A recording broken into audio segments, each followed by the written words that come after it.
ఎవరి టెక్ మధు, ఎవరి కుమారస్వామి, ఎవరి శ్రీనివాసరెడ్డి, ఇన్ని పేర్లు కనిపించింది. మీ ఫోటో కోసం నేను ప్రత్యక్షంగా మీ ఊరు అన్నీ తిరిగా. అంత ఇంట్రెస్ట్ ఉండేది.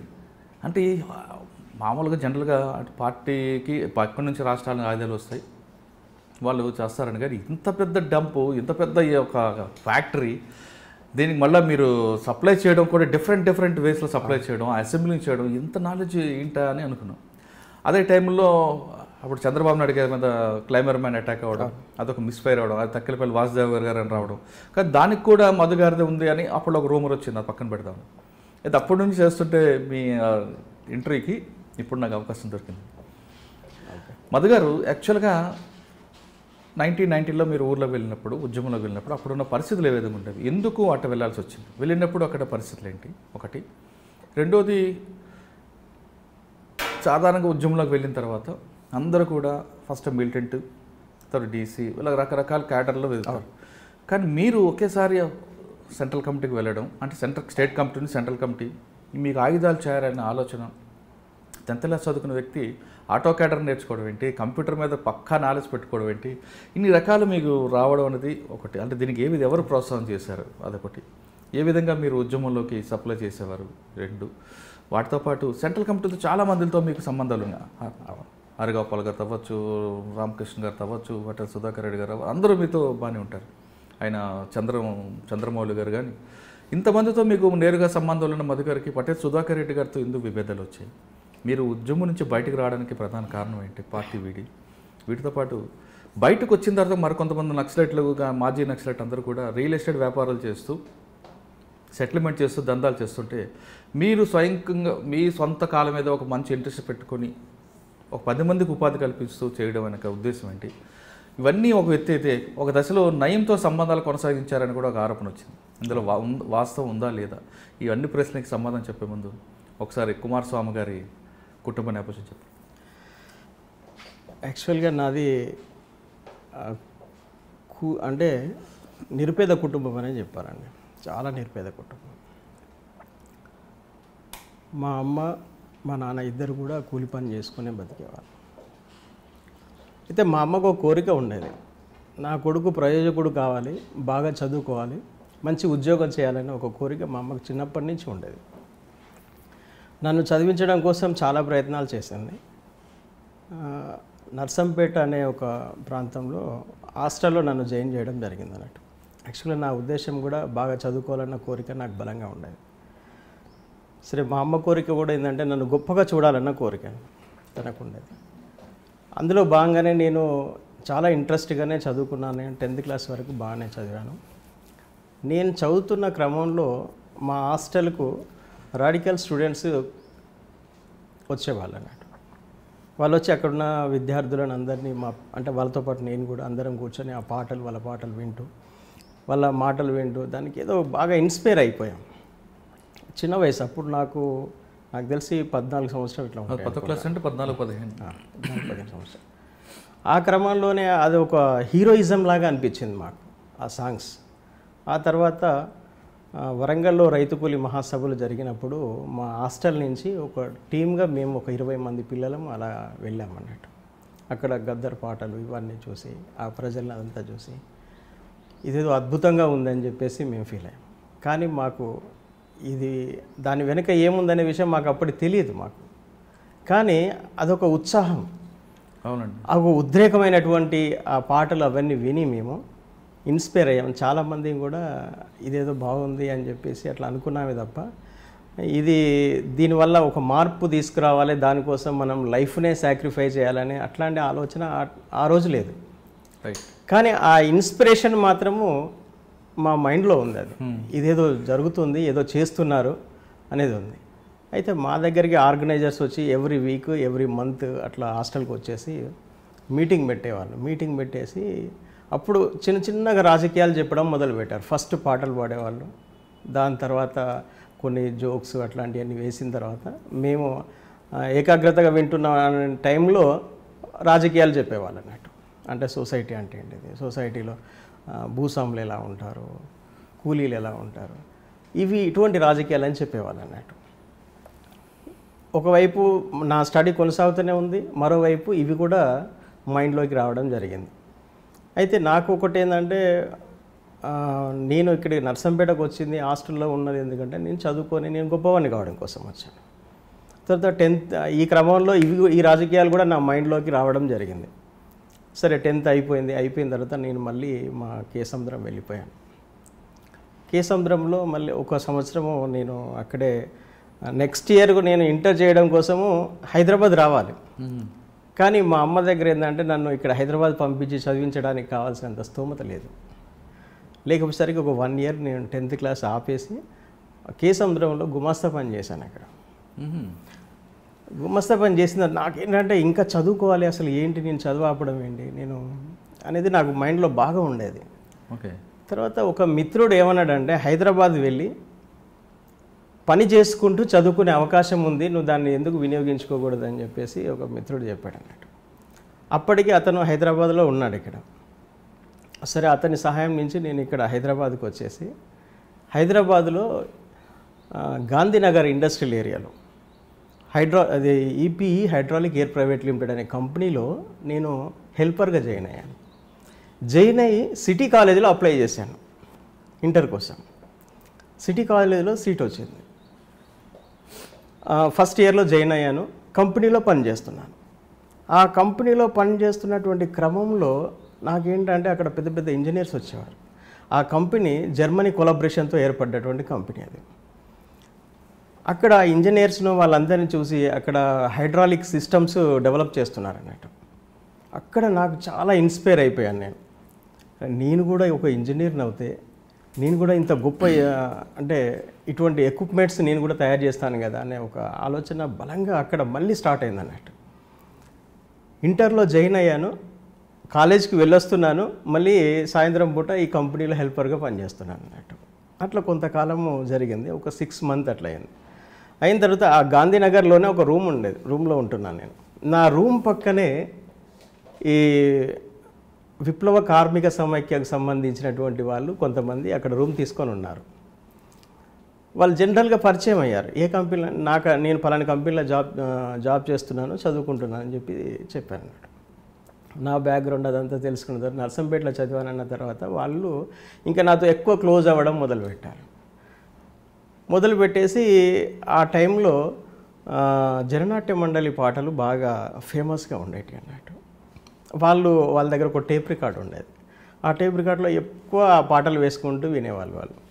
నేను కూడా ఆ పాటలు నేను హాస్టల్లో ఉన్నప్పుడు మాకు కూడా హాస్టల్లో అవే పాటలు మేము విన్నాం కదా, దాంతో ఇన్స్పైర్ అయ్యాం. ఇక్కడ వీళ్ళతో కూడా నా పక్కనే ఉండేసరికి నేను కూడా ఇన్స్పైర్ అయ్యి అప్పుడప్పుడు వాళ్ళతో పాటు కూర్చొని ఆ పాటలు వినడం, వాళ్ళతో కొద్దిగా స్నేహం కావడం ఇట్లా జరిగింది.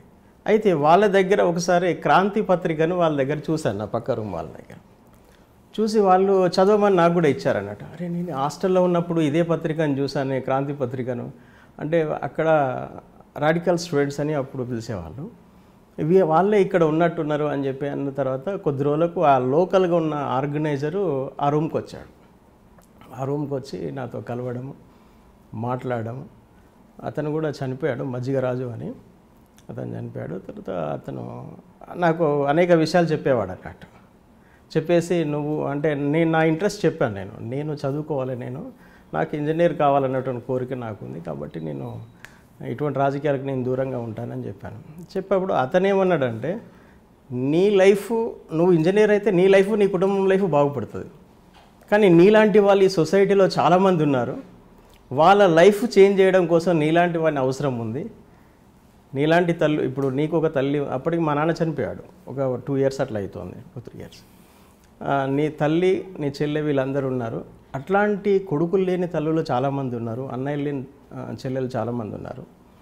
తర్వాత ఎటువంటి సౌకర్యం లేకుండా, ఎటువంటి ఉపాధి లేకుండా చాలా ఇబ్బందులు పడుతున్నటువంటి వాళ్ళు కొన్ని కోట్ల మంది ఉన్నారు. నీలాంటి వాళ్ళు, చదువుకున్న వాళ్ళు, ఇంట్రెస్ట్ ఉన్న వాళ్ళు ఉద్యమంలోకి వస్తే వీళ్ళందరికీ నువ్వు మేలు చేసిన వాడిని అవుతావు కదా, నీ కుటుంబం కూడా అందులో సంతోషంగా ఉంటుంది కదా అని చెప్పేసి అట్లా మోటివేట్ చేయడం అనేది జరిగింది. సరే నాకు అప్పుడు ఒక పక్కన నేను మంచి ఇంజనీర్ని కావాలన్న కళ నాకు ఉండేది, మా అమ్మ కోరిక కూడా అదే ఉండేది. అది నెరవేర్చాలన్న బలమైన ఆశయంతోనే నేను హైదరాబాద్ వచ్చాను. యాక్చువల్గా ఇక్కడికి వచ్చిన తర్వాత కూడా కంపెనీలో కూడా నేను చాలా కష్టపడి పనిచేసేవాడిని.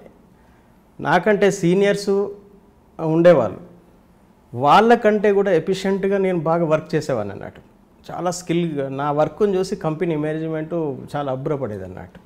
ఈ అబ్బాయిలో చాలా స్కిల్స్ ఉన్నాయి అని చెప్పేసి చాలా ఇన్స్పైర్ అయ్యారు వాళ్ళు కూడా. ఇన్స్పైర్ అయ్యి నన్ను ఫిట్టర్స్ సెక్షన్ సపరేట్గా ఉంటుంది అన్నట్టు. నేను హెల్పర్నైనా ఆ ఫిట్టర్లు పనిచేసే దగ్గర నన్ను వేసారన్నట్టు. వేసేసి అక్కడ వాళ్ళతో పాటు నేను వర్క్ చేసేవాడిని. మా సీనియర్ ఫిట్టర్స్ కూడా అంత స్కిల్తో వర్క్ చేసేవాళ్ళు కాదు, నేను అట్లా అంత కష్టపడి పని చేసేవాడిని. ఎందుకంటే నాకు ఆ ఇంట్రెస్ట్, నాకు అది నేను ఫ్యాషన్, అది నేను ఒక మంచి ఇంజనీర్ని కావాలి, ఏదో ఒకటి అంటే నా చదువు అయితే లేదు, తక్కువ ఉంది, ఫస్ట్ ఇయర్లో ఉన్నాను నేను. అయినా నేను పనిలో మాత్రం చాలా ఇంట్రెస్ట్ ఉండేవాడిని అన్నట్టు. ఆ కోరిక నాకు చిన్నప్పటి నుంచే ఉంది కాబట్టి అట్లా నేను వచ్చాను. ఈ క్రమంలో ఈ మజ్జిగరాజు ఎవరైతే ఆర్గనైజర్ ఉన్నాడో ఈయన డే బై డే కంపల్సరీ రూమ్కి వచ్చేవాడు అన్నట్టు. అట్లా వచ్చేసి మళ్ళీ నా మైండ్ను ఇటు విప్లవం వైపు ఆకర్షించేలాగా మోటివేట్ చేయడం జరిగింది. తర్వాత 1990లో కొత్తగా ఇక్కడ దళాలు ఏర్పాటు చేస్తున్నారు. ఇది రంగారెడ్డి జిల్లాలో, వికారాబాద్, తాండూరు అటు సైడ్. అతను ఏం చేశాడంటే కొంతమంది క్యాడర్ను రిక్రూట్ చేసి పంపించేటువంటి ఒక ప్రోగ్రాం అప్పుడు సిటీ కమిటీ తీసుకున్నాడు. దాంట్లో నేను ఒకవైపు ఈ వర్క్ చేసుకుంటూనే ఉద్యమంలోకి ఆ మాటలకు తర్వాత ఆ పాటలకు దానికి ఆకర్షించబడి ఉన్నాను కాబట్టి ఆయన ఏమన్నాడంటే, నువ్వు ఇక్కడ ఏదైతే నువ్వు గొప్ప సైంటిస్ట్ కావాలని నువ్వు అనుకుంటున్నావు, అంటే గొప్ప ఇంజనీర్ని కావాలని నువ్వు అనుకుంటున్నావో, పార్టీలో కూడా అటువంటి అవకాశాలు ఉంటాయి నీకు. మన పార్టీకి కూడా కావాలి కదా, ఇంజనీర్స్ అవసరం ఉంటారు, సైంటిస్టులు అవసరం ఉంటారు, డాక్టర్స్ అవసరం ఉంటారు, వీళ్ళందరూ పార్టీకి అవసరం ఉంటారు, నువ్వు అందులో ఎందుకు నువ్వు పనిచేయకూడదని అట్లా మోటివేట్ చేశాడు. అయితే అప్పుడు నాకేమనిపించింది అంటే, బయట నేను ఎట్లాగో నన్ను చదివించి నేను ఇంజనీర్ను చేసేటువంటి కెపాసిటీ మా అమ్మకైతే ఎట్లాగో లేదు, కాబట్టి పార్టీలోకి వెళ్తే నేను అట్లా అవుతానేమో అన్న ఉద్దేశం నుంచి నేను రియల్గా అక్కడ నేను పార్టీలోకి వెళ్ళాలనే ఆలోచన నాకు అక్కడ వచ్చింది. నాకు ఫుల్ టైమ్గా పనిచేయాలని. అంతకుముందు అయితే నా సెల్ఫ్ నేను ఎట్లా సస్టైన్ కావాలి ఈ సొసైటీలో అనేది ఆలోచన ఉంది తప్ప పార్టీలకు వెళ్ళాలని ఆలోచన అనేది లేదు. ఎప్పుడైతే ఇతను నా మైండ్ని ఇట్లా మోటివేట్ చేశాడో, అరే బయట ఉంటే రియల్ కదా నేను కాలేకపోతానేమో, ఇదే హెల్పర్గా ఇట్లాగానే ఉంటానేమో, పార్టీలోకి వెళ్తే నిజంగా నేను గొప్పవాడిని కావచ్చు అన్న ఉద్దేశం నాకు వచ్చాను.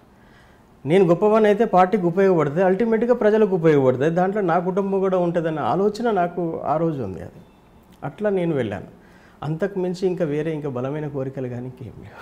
ఓకే, మీరు మజ్జిగరాజు గారి మోటివేషన్తో పార్టీ వైపు మీరు అడుగులు వేశారు. ఫస్ట్ మీకు వికారాబాద్లో ట్రైనింగ్ అయినట్టుంది, వికారాబాద్ తట్టేపల్లి ఫారెస్ట్ అనుకుంటా. ఓకే, అక్కడ దళంలో వెళ్ళిన తర్వాత మీరు మొట్టమొదటి చేసిన ఆపరేషన్ ఇది? అక్కడికి వెళ్ళిన తర్వాత మేము గ్రామాలు తిరుగుతూ ప్రజల్ని చైతన్యవంతం చేసేటువంటి ప్రోగ్రాం పెట్టుకున్నాము. అయితే అప్పటికి అక్కడ ఒక పెద్ద సమస్య ఉంది అన్నట్టు. వంజర వడ్డీ వ్యాపారులది చాలా సీరియస్ సమస్య ఉంది. వికారాబాదు, తాండూరు, పరిగి, ధారూరు ఈ ప్రాంతంలో చాలా సీరియస్ సమస్య అన్నట్టు. ప్రజలు ఎక్కడ పోయినా వంజర వడ్డీ వ్యాపారుల చేత చాలా పీడింపబడుతున్నారు. అది చాలా సీరియస్ సమస్య ఉంది. ప్రతి వాళ్ళకి అక్కడ భూమి ఉంటుంది, కాకపోతే అక్కడ ఓన్లీ జొన్నలు మాత్రమే పండిస్తారు, ఎక్కువ అపరాలు పండిస్తారు కొన్ని, అంతకు మించి ఇంకా వ్యాపార పంటలు అంటూ ఏం వేయరు. అక్కడ చాలా వెనుకబడిన ప్రాంతము, నీటి వసతులు కూడా పెద్దగా ఉండవు. అక్కడ వంజర వడ్డీ వ్యాపారులు చాలా ఈజీగా వచ్చేసి వాళ్ళకు పంటల సీజన్లో ఒక 100 రూపాయలు ఇస్తారు, 3 నెలల తర్వాత దానికి 20 రూపాయలు 30 రూపాయలు అట్లా వడ్డీ తీసుకుంటారు. అది చాలా సీరియస్ సమస్యగా ఉంది. ఆ టైంలో మేము ప్రజల్లో చాలా పెద్ద ఎత్తున పోరాటం చేసి దాని మీద అక్కడ ప్రజల్ని దానికి వ్యతిరేకంగా ఉద్యమం చేసే విధంగా చేసామన్నట్టు. అంటే ఫస్ట్ చేయడమేనా లేదంటే వడ్డీ వ్యాపారస్తులను బెదిరించడం వాళ్ళకి? ఎస్, అంటే ఇక్కడ ఒకటి ఏంటంటే ఫస్ట్ మేము అదే చేసాము, మేము ప్రజల్ని చైతన్యవంతులు చేసాము, దానికి వ్యతిరేకంగా పోరాటం చేసాము. కాకపోతే మేము చేసిన తర్వాత వెంటనే వడ్డీ వ్యాపారులందరూ ఏమైపోయారంటే ఒక్కసారి వాళ్ళ ఇచ్చిన అమౌంట్ను రిటర్న్ తీసుకోవడానికి ప్రజల మీద తీవ్రమైనటువంటి ఒత్తిడి చేయడం మొదలుపెట్టారు అన్నట్టు. మాకు వడ్డీ వ్యాపారులతో సంబంధాలు ఉండేటివి కావు, వాళ్ళని ఎప్పుడు మేము కలవలేదు, మాట్లాడలేదు. ప్రజల్ని చైతన్యవంతులు చేయడం వరకే చేశాము. ఈ సమస్య ప్రజల్ని బాగా ఇన్స్పైర్ చేసింది. తర్వాత మేము కొంతమందికి వార్నింగ్లు ఇవ్వడం వల్ల కొన్ని గ్రామాలు వదిలిపెట్టిపోయారన్నట్టు. అయితే దాంట్లో కొంతమంది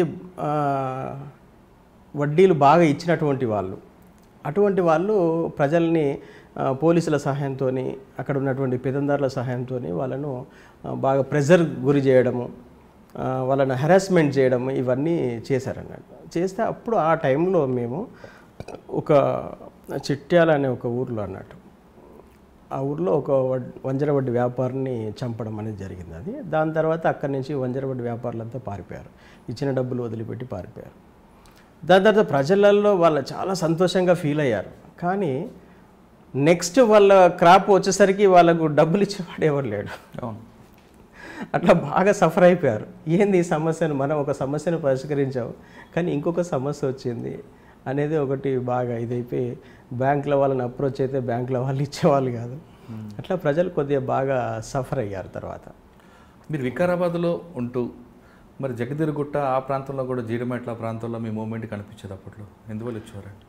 జగదీరుగుట్ట జీడిమెట్ల ఇది నేను ఇండస్ట్రియల్ ఏరియాలో అప్పుడు మజ్జిగరాజుతో పరిచయం ఏర్పడ్డ తర్వాత కార్మికులలో పనిచేయాలని ఒక ఆలోచన ఉంది కదా. ఆ టైంలో కార్మికుల్ని మోటివేట్ చేయాలి, చేసేసి విప్లవ కార్మికులుగా వాళ్ళని మార్చాలన్న ఒక టాస్క్ అక్కడ తీసుకోవడం జరిగింది. మజ్జిగరాజు తర్వాత అప్పుడు ఈయన విశ్వనాథ్ అని ఉండే, బెంజమిన్ పేరుతో తిరిగేవాడు ఆయనే, తర్వాత ఇంకొక రవణ అని, సురేష్ అని, వాళ్ళందరూ, తర్వాత మదన్ అని సిటీలో జిల్లా కమిటీలో ఉండేవాళ్ళు వీళ్ళంతా.